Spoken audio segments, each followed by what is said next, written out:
Pensa só, uma onda de quase 5 metros de altura varrendo as ruas de uma cidade. Só que essa onda não era de água, era de cerveja.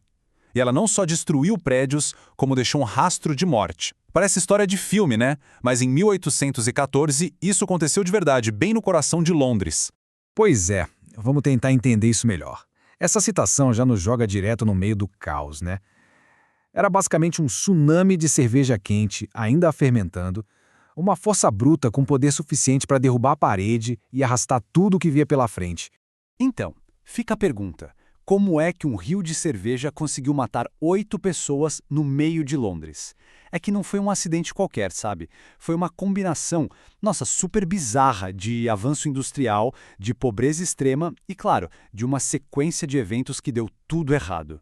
Bom, para a gente entender como essa tragédia aconteceu, a gente precisa conhecer os dois, digamos, protagonistas dessa história. A cerveja Porter, que era a bebida preferida da classe trabalhadora, e o lugar onde tudo se desenrolou. Olha, a Porter não era uma cervejinha qualquer não. Era tipo o combustível da Londres industrial daquela época.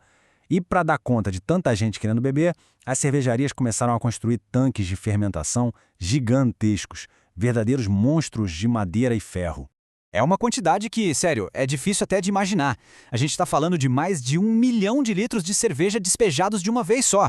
Para se ter uma ideia, isso é mais da metade de uma piscina olímpica, só que jorrando com violência pelas ruas.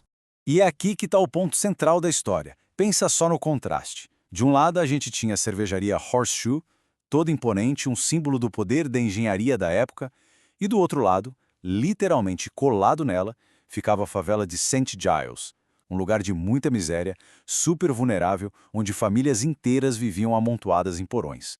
Então, vamos para o dia do desastre. A tarde de 17 de outubro de 1814 começou como uma tarde qualquer.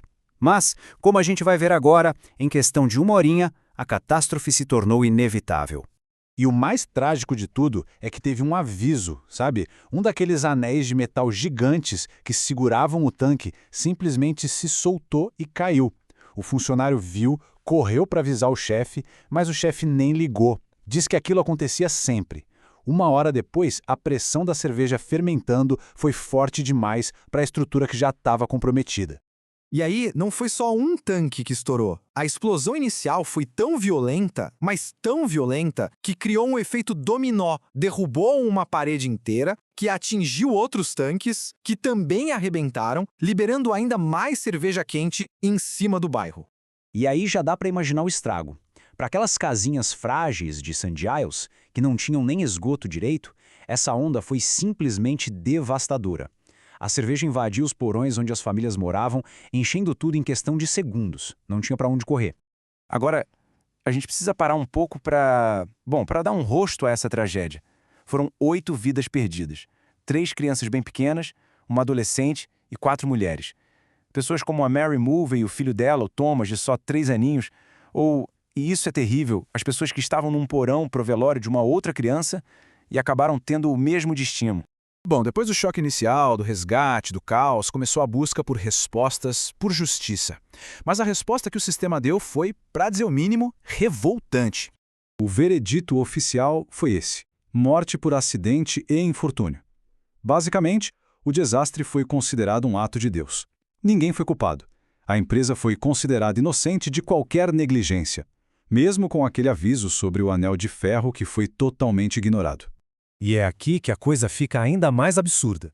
O contraste é brutal. A cervejaria não só foi inocentada, como ainda recebeu uma ajuda do governo para não falir por causa da cerveja perdida. E as famílias das vítimas? Não receberam absolutamente nada. A pobreza era tanta que algumas tiveram que fazer uma coisa horrível: exibir os corpos dos parentes mortos para conseguir algum dinheiro e pagar o enterro.